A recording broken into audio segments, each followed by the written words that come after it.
Dear students, आज की video में हम स्टडी करेंगे इंटर हैलोजन कंपाउंड, अंतर हैलोजन यौगिक। डियर स्टूडेंट्स, ये जो इंटर हैलोजन कंपाउंड्स होते हैं ये 4 टाइप के होते हैं। आप ज़रा यहाँ देख सकते हैं, ये देखिए। इसका पहले मैं आपको फार्मूला बता दूँ। आप चाहें तो ऐसे भी कर सकते हैं, ए बी के नीचे आप यहाँ पर एन लगा सकते हैं, ठीक है। या आप चाहें तो एक्स वाई, वाई के नीचे आप यहाँ पर एन लगा सकते हैं। और यहाँ पर जो एन होता है, एन को हम लोग बोलते हैं 1357। ये जो 1357 है, ये 1357 ये इनके अनपेयर्ड इलेक्ट्रॉन, इनके अयुग्मित इलेक्ट्रॉनों की संख्या है। तो एक बार फिर से मैं आपको बताऊं कि हम इस समय पढ़ रहे हैं इंटर हैलोजन कंपाउंड्स, अंतर हैलोजन यौगिक। इसका जो जनरल फार्मूला होता है वो A B N X Y N, या फिर एक्स एक्स डैश, ये देखिए एक्स एक्स डैश एन होता है। और एन का मतलब यहाँ पर होता है 1357। ये जो 1357 है, रियल में जो हैलोजन एटम होते हैं ये उनके नंबर ऑफ अनपेयर्ड इलेक्ट्रॉन है, उनके अयुग्मित इलेक्ट्रॉनों की संख्या, ठीक है। अब जैसे ग्राउंड स्टेट में उस हैलोजन में एक अनपेयर्ड रहता है। अगर हम फर्स्ट एक्साइड स्टेट करें तो उसमें 3 अनपेयर्ड हो जाएंगे। अगर हम सेकंड एक्साइड स्टेट करें तो 5 हो जाएंगे। और अगर हम थर्ड एक्साइड स्टेट करें तो उसमें 7 नंबर ऑफ अनपेयर्ड इलेक्ट्रॉन हो जाएंगे। इसीलिए हम यहाँ पर लिखते हैं 1357। तो बिल्कुल परेशान होने की ज़रूरत नहीं है। आप या तो ये वाला फॉर्मूला यूज़ करो या ये वाला यूज़ करो। हाँ, अगर हम एनसीईआरटी की बात करते हैं तो एनसीईआरटी में डियर फार्मूला जो उन्होंने यूज़ किया है वो ये वाला यूज़ किया। देखिए एक्स एक्स डैश एन, ठीक है। X X dash N, N का मतलब यहाँ पर वही 1357 है। तो इस तरह से आपने देखा कि जो इंटर हैलोजन कंपाउंड होते हैं ये 4 टाइप के होते हैं। ये देखिए, पहला है एक्स एक्स डैश 1, सेकेंड है एक्स एक्स डैश 3, फिर थर्ड है एक्स एक्स डैश 5 और नेक्स्ट है एक्स एक्स डैश 7। तो ये जो 1 है इसमें sp3 हाइब्रिडेशन होता है, sp3 संकरण होता है, और इसकी ज्योमेट्री जो है लीनियर होती है, इसकी ज्यामिति सरल रेखीय होती है। फिर जो 3 है उसमें sp3d हाइब्रिडेशन होता है और इसका शेप जो है टी शेप होता है, यानी आकार इसका टी आकार होता है। फिर जो 5 है उसमें sp3d2 हाइब्रिडेशन होता है, sp3d2 संकरण होता है और उसकी ज्योमेट्री स्क्वायर पिरामिडल, यानी कि ज्यामिति जो है वर्ग पिरामिडी होती है। और आखिरी है 7, sp3d3, इसमें हाइब्रिडेशन होता है, पेंटाकोनिकल बाई पिरामिडल इसकी ज्योमेट्री है, पंचभुजीय द्विपिरामिडी इसकी ज्यामिति होती है। अब हम ये जो linear, T shape, square pyramidal, pentaconical bi pyramidal, इसको एग्जाम्पल से हम एक बार सेट करते हैं दिमाग में कि आखिर कैसे इनके शेप होते हैं। तो डियर ये देखिए, सपोज मान लो ये CLF है, ठीक है। तो CLF में ये वाला शेप बनेगा, ठीक है, ये वाला शेप बनेगा। तो इसको आप चाहो तो देखो ये CLF है, इसको चाहो तो हम ऐसे लिख दें। तो आप डियर समझ गए ये कौन सा शेप है डियर, लीनियर, यानी कि सरल रेखीय। फिर सेकंड देखिए, ये CLF3, इसका अगर हम देखें शेप ये वाला बनेगा, ठीक है। तो इसको अगर आप ध्यान से देखें CLFFF, ये टी शेप में जुड़ा हुआ है, यानी टी आकार में जुड़ा हुआ है, ठीक। नेक्स्ट देखिए BRF5 है, तो BRF5 को हम इस तरह से लिंक करेंगे, इस तरह से शेप में ऐड करेंगे। तो आप देखेंगे इसको हम लोग बोलते हैं मालूम क्या, स्क्वायर पिरामिडल, यानी कि वर्ग पिरामिडी। तो वर्ग पिरामिडी एंड स्क्वायर पिरामिडल शेप आपको ऐसे ही बनाना है, ठीक है। और नेक्स्ट देखिए IF7, तो IF7 में जो ये शेप आप देख रहे हैं इसको हम लोग बोलते हैं पेंटाकोनिकल बाई पिरामिडल।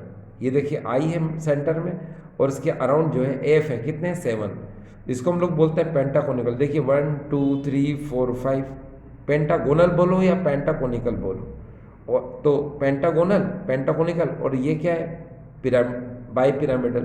तो इसकी ज्योमेट्री क्या हो जाएगी, पेंटाकोनिकल बाई पिरामिडल। इसे कहते हैं पंचभुजीय द्विपैरामेडीय, ठीक डियर। अब देखिए एक बात बताऊं मैं आपको कि आप लोग बिल्कुल परेशान होने की ज़रूरत नहीं है। जैसे अगर आप इस को देखें कि सर ये 1 है, ये 3 है, ये 5 और 7 है, तो सर हमको हाइब्रिडेशन तो निकालना आ जाएगा, मगर ज्योमेट्री में हम कंफ्यूज हो सकते हैं। तो डियर, कोई कंफ्यूज नहीं होंगे आप। देखिए मैं आपको ट्रिक बता देता हूँ, इस ट्रिक से आपको ये सारी की सारी ज्योमेट्री याद हो जाएंगी।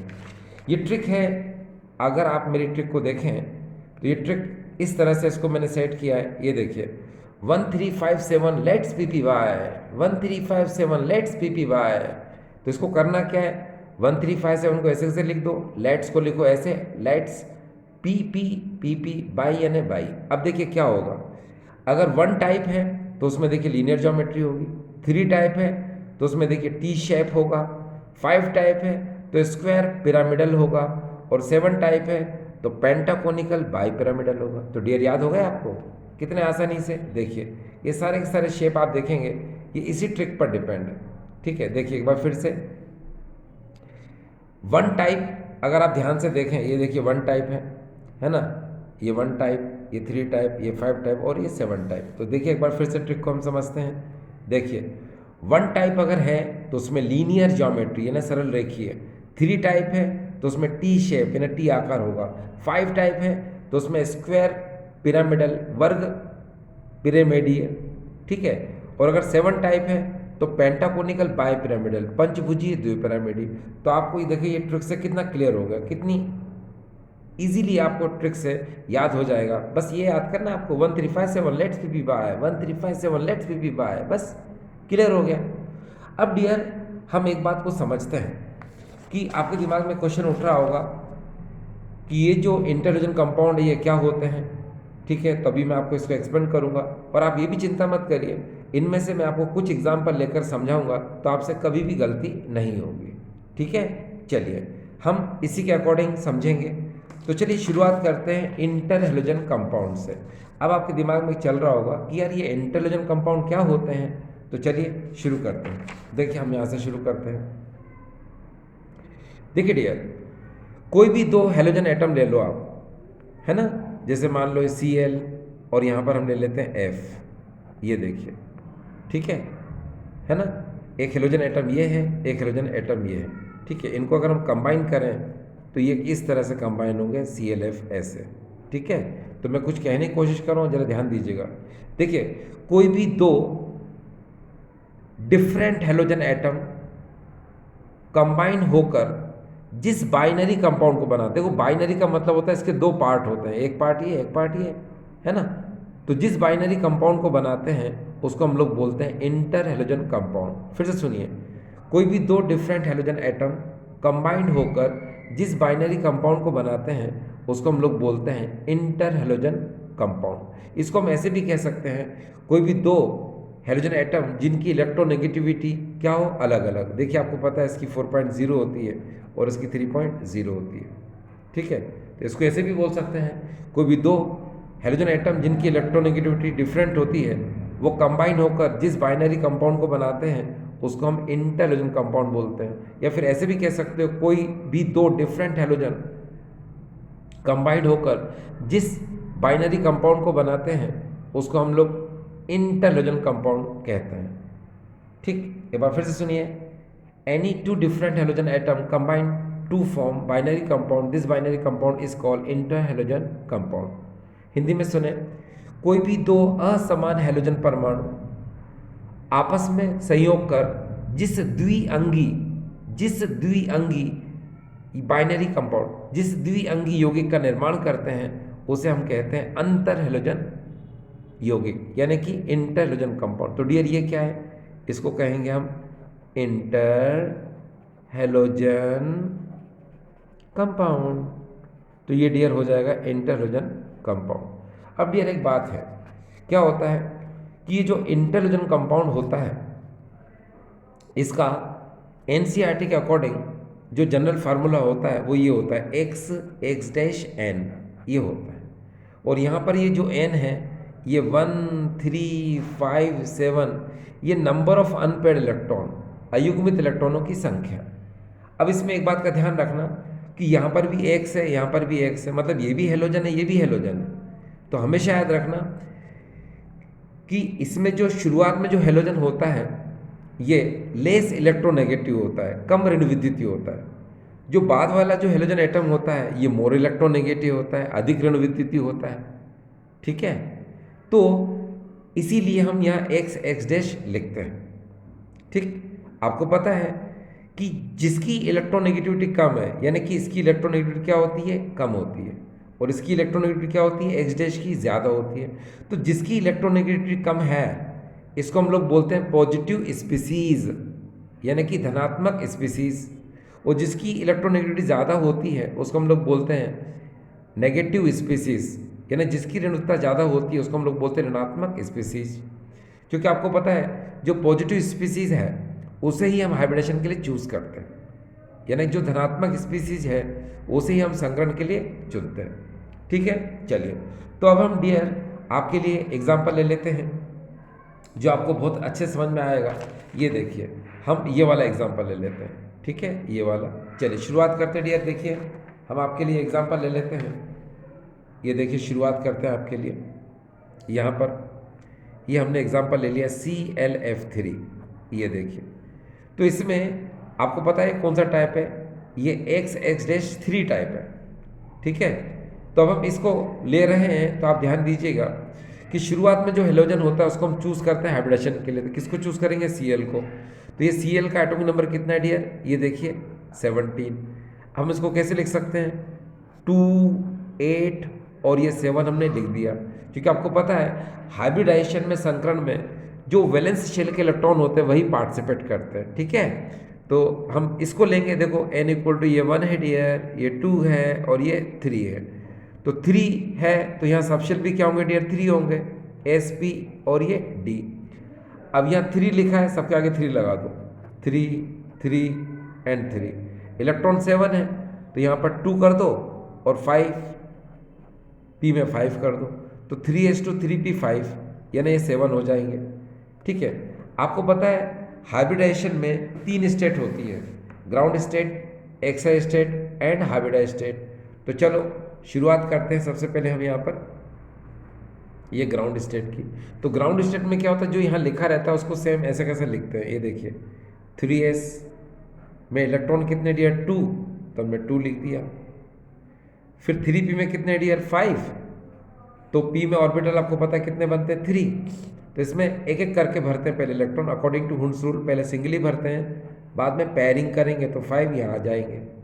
और 3d देखिए पूरी तरह से खाली है, ये देखिए, तो 3d को हमने यहाँ पर इस तरह से लिख लिया। अब ध्यान देना है आपको ये कि देखिए इस फर्स्ट हेलोजन से जितने ये हेलोजन एटम अटैच होते हैं, तो F देखिए कितने, 3 हैं। तो आपको ग्राउंड स्टेट में इस बात का ध्यान रखना है कि जब आप एक्साइड स्टेट करो तो उसमें आपको 3 अनपेड इलेक्ट्रॉन करना है, क्योंकि यहाँ पर F3 है तो आपको अनपेड इलेक्ट्रॉन यानी अयुग्मित इलेक्ट्रॉन संख्या कितनी करना है, 3।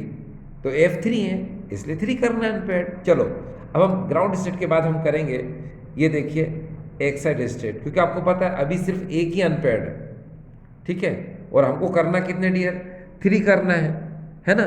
तो इसलिए हम क्या करेंगे, इस वाले इलेक्ट्रॉन को ऊपर भेज देंगे, है ना, एक्साइड स्टेट में, तो अपने आप कितने हो जाएंगे, 3।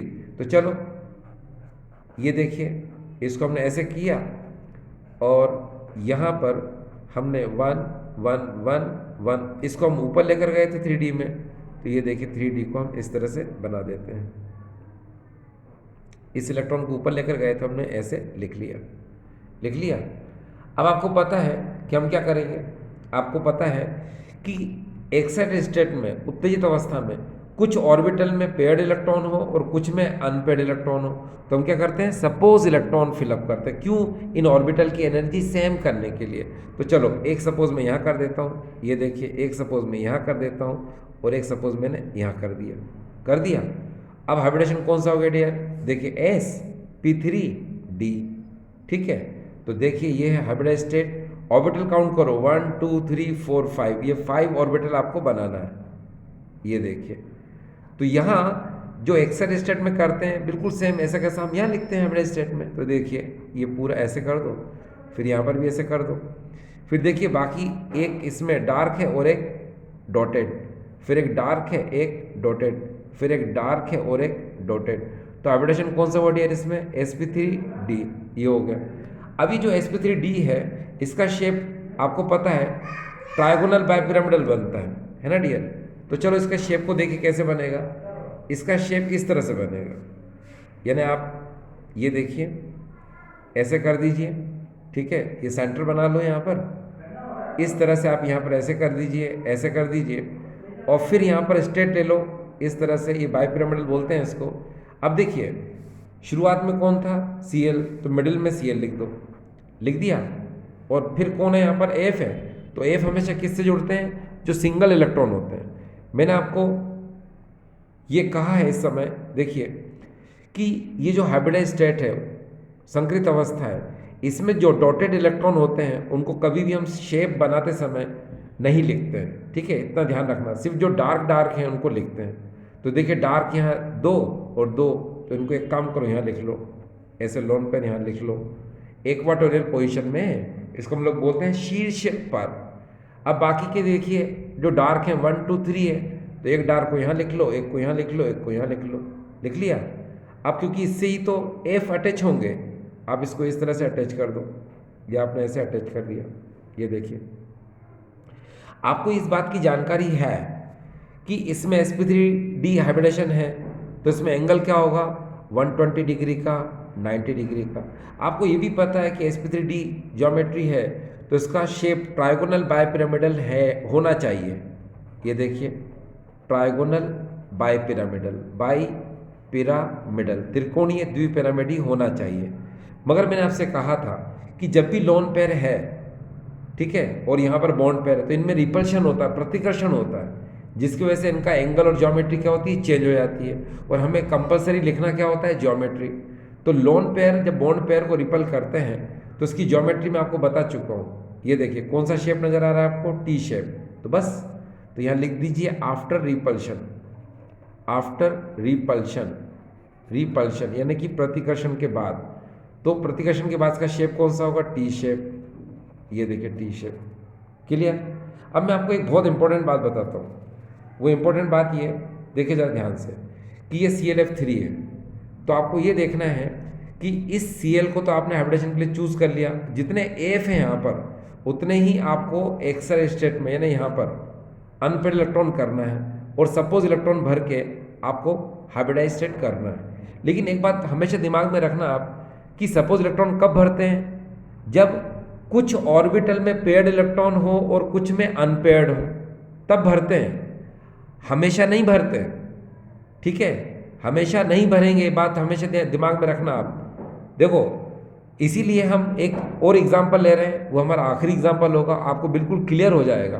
क्या, एक बार फिर से सुनो, मैं यहाँ क्या कह रहा हूँ कि कुछ में पेयर्ड इलेक्ट्रॉन है इन ऑर्बिटल में और कुछ में अनपेयर्ड थे, तभी हमने इनको सपोज इलेक्ट्रॉन भर के इनकी एनर्जी सेम की थी, ठीक है ना। और अगले एग्जाम्पल में जो मैं बोलना चाह रहा हूँ वो बिल्कुल क्लियर हो जाएगा। मैं ये कहना चाह रहा हूँ कि अगर इन ऑर्बिटल में सब सिंगल इलेक्ट्रॉन हो जाते तो फिर हम सपोज इलेक्ट्रॉन नहीं भरते, ठीक है। तो चलो हम उस एग्जाम्पल को सीखते हैं, और वो है IF7 का एग्जाम्पल। यानी कि ये देखिए हम इस एग्जाम्पल को इस समय एक्सप्लेन करेंगे, जो कि आप यहाँ पर मोबाइल स्क्रीन पर देख रहे हैं, ये IF7, और इसी को हम लोग समझते हैं, ठीक डियर। चलिए शुरुआत करते जल्दी जल्दी आपके लिए। देखिए यहाँ पर सबसे पहले हम ले रहे हैं आपके लिए, ये देखिए यहाँ पर लिखा मैंने I, ये देखिए यहाँ पर लिखा मैंने IF7। अब शुरू में I है तो मैंने I लिखा, एटॉमिक नंबर 53 है, 53 लिखा, और इसको मैं लिखूंगा according to Bohr Bury law 2 8 18 18 and finally यहाँ आ जाएगा 7। आ गया, ये हो जाएगा n = 1, n = 2, n = 3, n = 4 and that is n = 5। अब बिकॉज यहाँ पर 5 है तो क्या करेंगे हम, इसमें सबशेल भी 5 ही होंगे, आपको पता है, जैसे S P D F and that is G। लेकिन हाइब्रिडेशन कहाँ तक होता है, D तक होता है, तो हम यहीं तक लेंगे। अब देखिए ऊपर 5 है तो हम यहाँ लिखेंगे 5 5 और D तक में भी 5। इलेक्ट्रॉन 7 है, आपको पता है S में 2 आते हैं तो 2 कर दिए। अब यहाँ पर 7 थे, 2 यूज़ कर लिए, कितने बचे 5, तो मैंने 5 यहाँ पर कर दिया, तो 5s/5p 5 और 5d 0। ठीक डियर, चलिए शुरू करते हैं आगे। अब हम ग्राउंड स्टेट की बात करते हैं। ये देखिए ग्राउंड स्टेट में हम लिखेंगे सबसे पहले 5s, ये 5s इस तरह से लिखा, इलेक्ट्रॉन 2 थे, ये 2 लिख दिया। अब बात करेंगे हम 5p की, p में 3 ऑर्बिटल होते हैं मगर इलेक्ट्रॉन कितने 5 हैं, तो पहले सिंगली भरते हैं, बाद में इसको पेयर्ड करते हैं। फिर है 5d जो कि ब्लैंक है ना, खाली है, तो उसको ऐसे ही छोड़ दो। अब आप जरा ध्यान से देखिए, इस I के साथ F कितने 7 है ना, तो आपको 7 क्या करना है, अनपेड इलेक्ट्रॉन करना है। अभी देखिए अनपेड कितना है, 1 है, अयुग्मित इलेक्ट्रॉन अभी 1 है, और करना कितने आपको 7 करना है। कौन सी स्टेज होती है वो, एक्साइड स्टेट। तो चलिए एक्साइड स्टेट में हम 7 इलेक्ट्रॉन करते हैं। ये देखिए एक्साइड स्टेट, इसका मतलब यहाँ से एक इलेक्ट्रॉन ऊपर जाएगा, यहाँ से भी ऊपर जाएगा और यहाँ से भी ऊपर जाएगा, है ना। तो चलो यहाँ बचेगा ओनली 1, और P में भी बचेंगे डियर सिंगल, यानी कि ऐसे, क्योंकि ये इलेक्ट्रॉन ऊपर गया, ये भी गया, ये भी गया। अब D में आ गए हैं 3 इलेक्ट्रॉन, ये देखिए 1 2 3। अब देखिए टोटल कितने हो गए, 1 2 3 4 5 6 7, क्योंकि आपको पता था I के साथ F7 है, तो बिकॉज शुरू वाले एटम के साथ जितने अदर एटम जुड़ते हैं हम उतने ही इन ये अनपेड इलेक्ट्रॉन को करते हैं। ठीक है, तो F7 था तो हमने 7 कर दिए। अब आपको मैंने जो कहा था वो यहाँ समझ में आना चाहिए। देखिए इस एक्साइड स्टेट में देखिए सारे ऑर्बिटल में सिंगल सिंगल इलेक्ट्रॉन है, अनपेड इलेक्ट्रॉन है, तो यहाँ पर हम सपोज इलेक्ट्रॉन नहीं भरेंगे। ये थोड़ा याद रखने की जरूरत है आपको।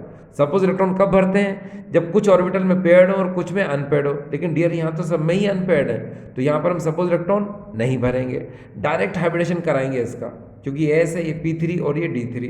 तो ये देखिए हाइब्रिड स्टेट में ये क्या हो जाएगा, यहाँ पर ये इस तरह से अगर आप ध्यान से देखें, ये देखिए 1 2 3 4 5, उसके बाद ये 6 एंड दैट इज अ 7, ये 7 बना दिया मैंने।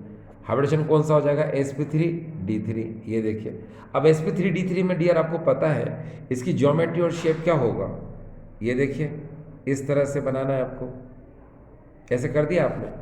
उसके जस्ट बाद आपको स्ट्रेट लाइन लेना है, यहाँ से ले लीजिए स्ट्रेट लाइन, फिर थोड़ा गैप दे दीजिए, फिर यहाँ से ले लीजिए, यही स्ट्रेट लाइन यहाँ ले लीजिए, फिर इस पॉइंट को आप थोड़ा ध्यान देना, इस लाइन को आप जब इधर मिलाएंगे तो पॉइंट आप यहाँ बना लेना, बना लिया।